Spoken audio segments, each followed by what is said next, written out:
Hi everybody. You say hi. Is it story time now? Because Audrey is ready for bed. So she has chosen, what have you chosen? Billy Goat Goat. Yeah, the smartest dragon, not dragon, is it? The smartest giant in town, isn't it? Yes. Yeah, so, but we've got to calm down. Okay. Can Mummy sit in next to you? Because at the moment I've got a box digging in my back. Okay. Okay, so we're going to read The Smartest Giant in Town. Let me turn it that way a little bit and you'll see a bit more. You're going to play with my ear, are you? Okay, so this is by Julia Donaldson. Here we go. So George was a giant, the scruffiest giant in town. He always wore the same old pair of brown sandals and the same old patched up gown. I wish I wasn't the scruffiest giant in town, he said sadly. Oh dear. But one day, George noticed a new shop. It was full of smart clothes, so he brought a shirt, a smart shirt, a smart pair of trousers, a smart belt, a smart stripy tie, some smart socks with diamonds at the sides, and a pair of smart shiny shoes. Now I'm the smartest giant in town, he said proudly. George left his old clothes behind the shop. He was about to go home when he heard a sound. On the pavement stood a giraffe who was sniffing sadly. "What's the matter?" asked George. "It's my neck," said the giraffe. "It's so very long and so very cold. I wish I had a long warm scarf." Oh, it's sad, isn't he? "Cheer up," said George, and he took off his stripy tie. "It didn't match my socks anyway," he said, as he wound it round and round the giant's neck. "It made a wonderful scarf." "Thank you," said the giraffe. As George strode towards home, he sang to himself. "My tie is a scarf for a cold giraffe, but look me up and down. I'm the smartest giant in town." He's happy, isn't he? Yeah. George came to a river. On a boat stood a goat who was bleating loudly. "What's the matter?" asked George. "It's my sail," said the goat. "It blew away in the storm. I wish I had a strong new sail for my boat." Oh dear.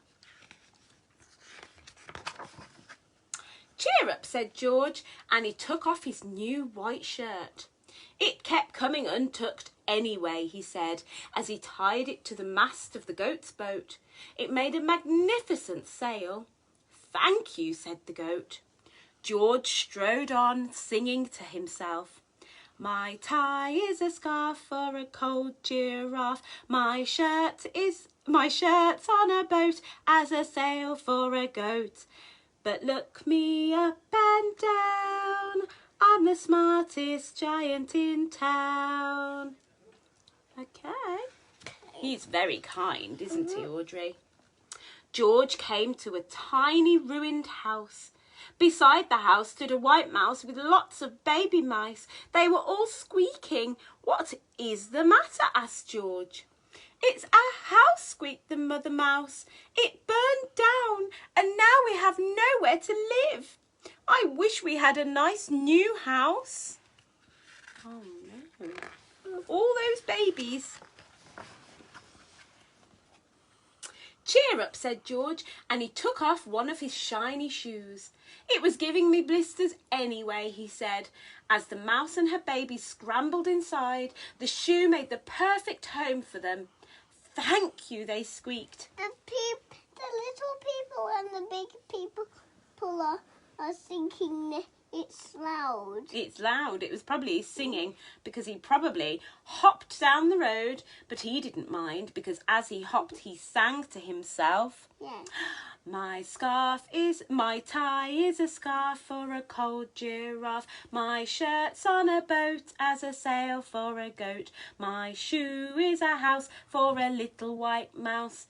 But look me up and down, I'm the smartest giant in town. They're probably covering their ears because Mummy was singing as well. Yes. George came to a campsite. Beside a tent stood a fox who was crying. Oh, what's the matter? Asked George. It's my sleeping bag, said the fox. I dropped it in a puddle. I wish I had a nice warm sleeping bag. Oh, what's he going to give him now? What do you think?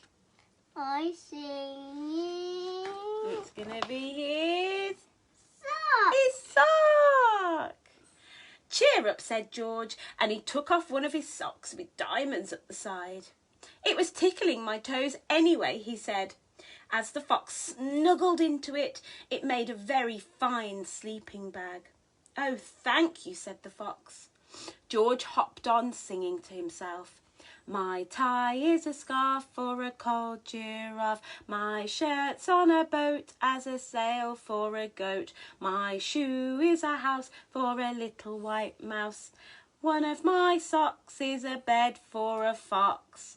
But look me up and down, I'm the smartest giant in town. He's a very happy giant, isn't he? He certainly is, and very kind.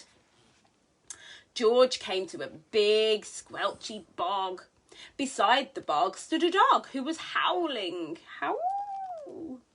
What's the matter? Asked George. It's this bog, said the dog. I need to get across, but I keep getting stuck in the mud. I wish there was a safe, dry path. Oh dear. I wonder what he's going to give him now. Cheer up, said George, and he took off his smart new belt.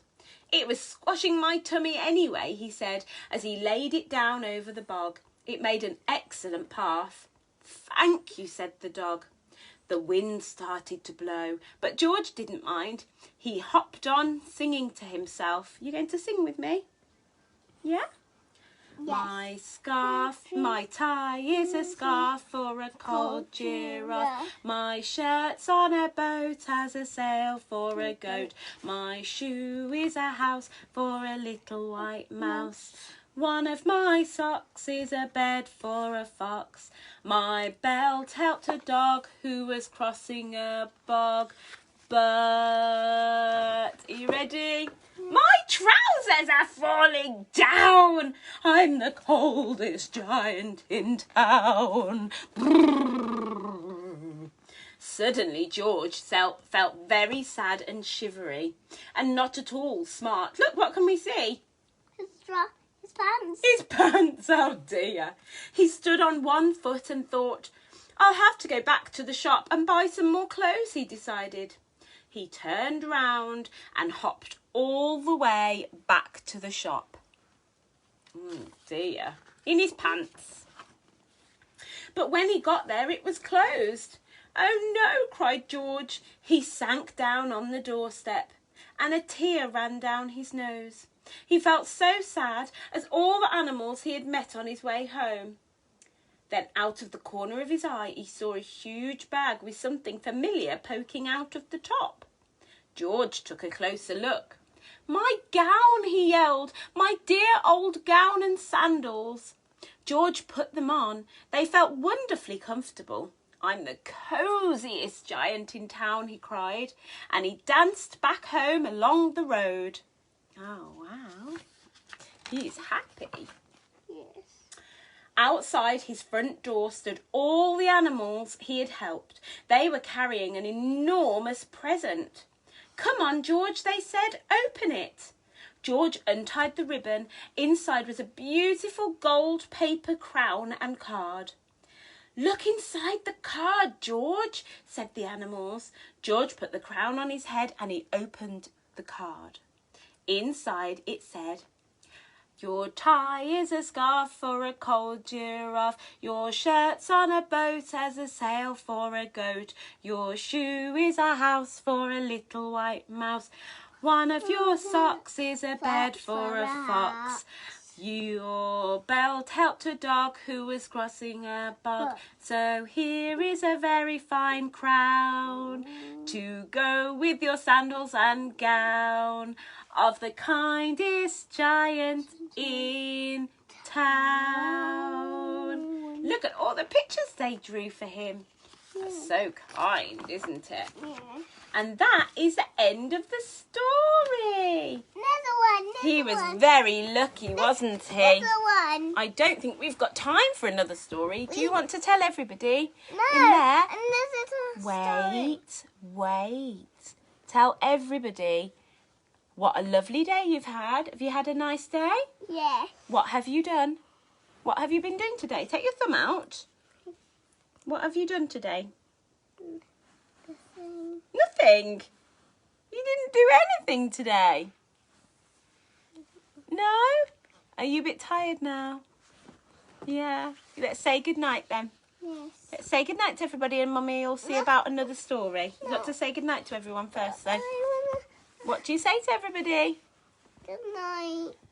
Good night. Good night. Have a lovely evening. Thanks for joining me. Or thanks for joining us. Right, goodbye. Wave. Good night. Good night.